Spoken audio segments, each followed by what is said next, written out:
Bonjour à tous, je suis très contente de vous retrouver aujourd'hui pour une nouvelle vidéo. Si vous avez suivi ma vidéo de la semaine passée, je vous recommande 10 livres par genre. Donc la semaine passée c'était 10 livres feel good.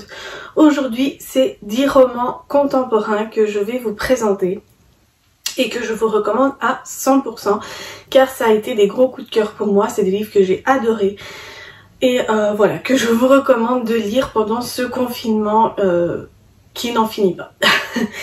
Donc voilà, je vais directement commencer car il y en a pas mal, donc j'ai pas envie non plus que la vidéo dure une éternité.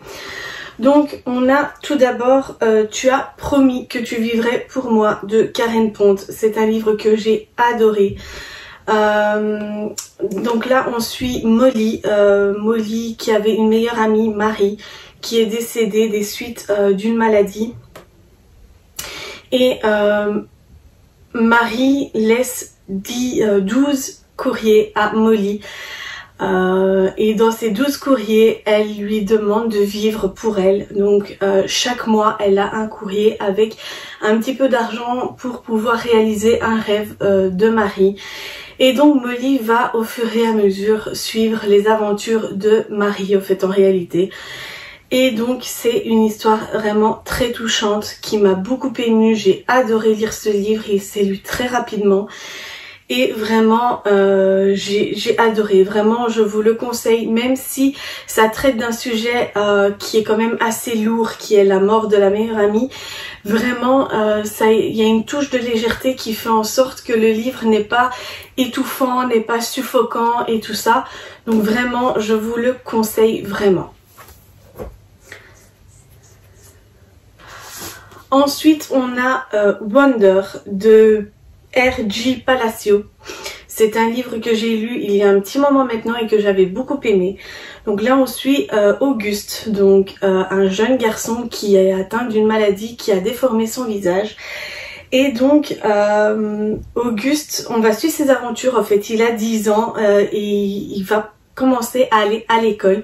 Il n'a jamais été à l'école avant, il a toujours eu des cours à la maison et donc du jour au lendemain il va se retrouver à l'école. Il va s'y faire des amis, il va s'y faire des ennemis comme la plupart des enfants et vraiment c'est un livre qui m'a beaucoup touchée. Il y a des passages qui sont quand même assez durs mais vraiment je vous le conseille, vraiment je vous le conseille vivement. Moi j'ai beaucoup aimé. C'est un livre qui est quand même assez dur par moments car c'est quand même un enfant qui a une malformation. Donc c'est vrai qu'on peut s'imaginer que les autres enfants ne seront pas gentils avec lui. Mais il y en a certains où ça va, il va se faire vraiment des meilleurs amis. Et vraiment je vous le conseille. Ensuite on a un livre que j'ai lu plus récemment et il s'agit d'un Guillaume Musso, La jeune fille et la nuit. Donc là on fait des flashbacks entre 1992 et 2017, donc au jour où le livre a été écrit. Comment dire, c'est un livre qui au départ ne me plaisait pas énormément. Au début j'ai eu du mal à rentrer dans l'histoire, mais après une fois qu'on est dedans on rentre vraiment dans l'histoire. Donc en 1992 il y a donc une fille de 19 ans qui s'enfuit d'un lycée, enfin non, d'une université avec son professeur de philosophie.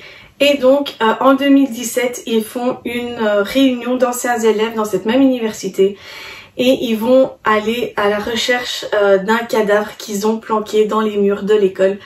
Mais vraiment c'est un livre qui donne beaucoup de surprises comme d'habitude, comme la plupart des Musso. C'est une fin à laquelle on s'attend pas du tout et vraiment je vous le conseille parce que c'est un livre qui, une fois que je suis rentrée dans l'histoire, m'a vraiment beaucoup plu. Ça m'a emporté et j'avais envie de connaître la suite absolument.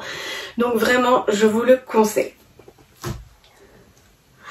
Ensuite on a encore un autre Musso et il s'agit de Central Park. Celui-là ça a été un de mes plus gros coups de cœur. C'est mon deuxième livre préféré de Musso. Donc là ils se sont rencontrés parce qu'ils étaient menottés l'un à l'autre sur un banc dans Central Park. Et donc c'est à partir de là que l'aventure va commencer. Donc c'est donc l'histoire de Alice qui est une jeune fille parisienne et Gabriel qui est pianiste de jazz américain. Voilà, j'avais oublié ce petit détail. Mais vraiment c'est un livre encore une fois avec une fin à laquelle on s'attend pas du tout. Vraiment j'ai ouvert grand les yeux quand je l'ai lu.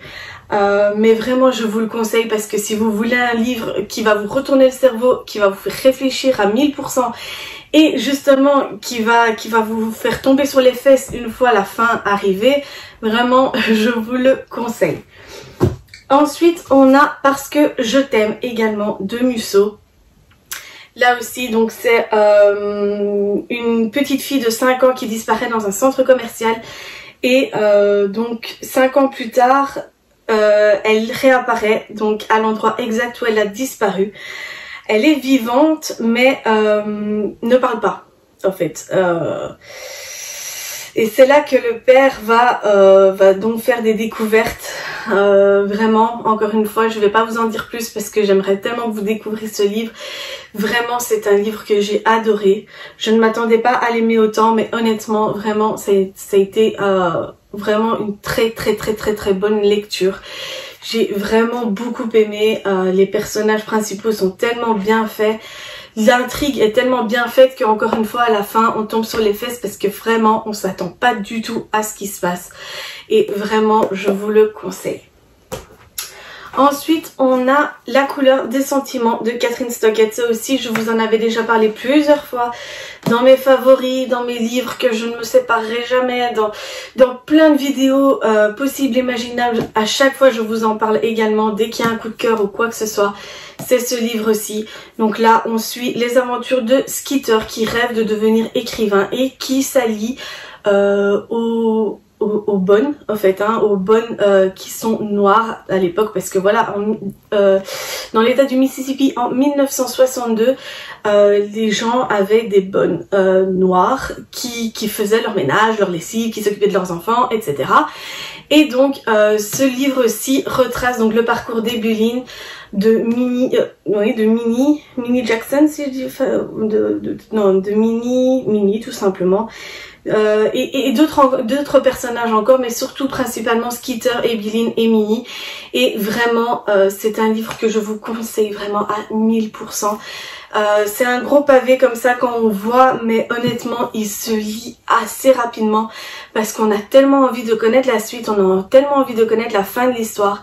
Vraiment, Skeeter risque sa vie pour pouvoir faire entendre la voix des domestiques noirs de l'époque et vraiment c'est un livre touchant, marquant et vraiment j'ai adoré.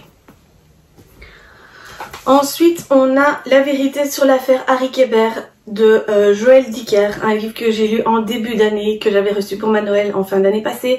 Également c'est un livre que je ne vous présente plus parce que j'en ai parlé maintes et maintes fois dans plusieurs vidéos et vraiment un gros coup de cœur pour moi. Là c'est un ancien écrivain qui se retrouve accusé du meurtre d'une adolescente avec qui il aurait entretenu une relation. Qui a été découverte dans son jardin 20 ans plus tard si je dis pas de bêtises, et donc il s'agit de Marcus qui va donc essayer de trouver la vérité et le fin mot de l'histoire pour disculper Harry Kéber, donc l'écrivain. Marcus est un ancien élève car Harry Kéber a également été prof à l'université. Et donc dans ce livre vraiment encore une fois on vous amène sur des pistes, on vous fait croire que c'est une personne et puis c'est une autre et puis encore une autre. J'ai adoré le style d'écriture de Joël Dicker, vraiment j'ai adoré son style, j'ai adoré sa plume, j'ai vraiment adoré ce livre, vraiment un gros coup de cœur pour moi. Donc si vous avez envie un petit peu de changer et d'aller dans un contemporain thriller on va dire entre guillemets, ce livre est fait pour vous. Ensuite, il y a La fille de papier, également encore de Musso. Celui-là, donc c'est un écrivain qui est en panne de lecture, enfin qui est en panne d'inspiration, et l'héroïne de ses romans se retrouve donc sur son balcon, comme ça, en plein milieu de la nuit. C'est vraiment l'héroïne qui est sortie de ses propres livres et qui s'est retrouvée sur son balcon sous une pluie battante. Et encore une fois, là, c'est du Musso tout craché en fait. Hein. Ça, c'est mon plus gros coup de cœur de Musso de tous les temps. À chaque fois que je l'ai en main, j'ai envie de l'ouvrir et de le lire parce que vraiment c'est une merveille. J'ai adoré, c'est un gros coup de cœur pour moi. J'aimerais bien le relire encore très récemment parce que là je suis un petit peu occupée avec trop de livres en même temps, mais dès que j'ai terminé un des livres, je pense que je vais recommencer celui-ci parce que vraiment ça a été un gros coup de cœur. Je vous le conseille si vous n'avez pas encore lu ce livre. Ensuite on a Hello Sunshine de Laura Dave. Ça c'est un livre que j'avais reçu des éditions Belfond et que j'avais beaucoup aimé. Ça parle d'une youtubeuse qui a, on va dire, falsifié entre guillemets sa vie sur les réseaux sociaux et vraiment du jour au lendemain tout est découvert. Et donc vraiment je vous le conseille également. C'est l'univers des youtubeurs. On se demande qu'est-ce qui est vrai, qu'est-ce qui ne l'est pas, qu'est-ce qui est inventé, qu'est-ce qui est réel. Et vraiment ça nous fait poser beaucoup de questions. Et c'est pour ça qu'honnêtement ça c'est un livre que je vous conseille également. Et ensuite pour terminer il y a Gisèle et moi. Comment un énorme chien m'a réappris à vivre. Donc là il s'agit au fait donc d'une amitié entre un chien et sa maîtresse. Donc c'est de Lauren Fern-Watt. Je regarde par là parce que j'ai mon PC juste ici à côté de moi. Gisèle est un mastiff de 70 kg que Lauren a depuis qu'elle est bébé. Et donc c'est leurs aventures vraiment du début à la fin et j'ai adoré. C'est un livre émouvant, prenant et vraiment j'ai beaucoup aimé cette histoire. Vraiment ça a été un très gros coup de cœur également pour moi ce livre que je vous conseille également très chaudement. Donc voilà les amis, cette vidéo est maintenant terminée. Vous avez vu ici les 10 romans contemporains que je vous propose de découvrir ou de redécouvrir si ce n'est pas déjà fait. N'hésitez pas à me laisser un commentaire pour me dire si vous avez également lu un des livres que je vous ai proposé ici ou s'il y a également d'autres romans ou livres contemporains que vous me conseillez. Vraiment, je suis preneuse. Cette vidéo est maintenant terminée, j'espère qu'elle vous aura plu. N'hésitez pas à vous abonner à ma chaîne si ce n'est pas déjà fait, à liker cette vidéo si elle vous a plu et à actionner la petite cloche. Sur ce, moi je vous dis à la semaine prochaine pour une nouvelle vidéo. Bisous!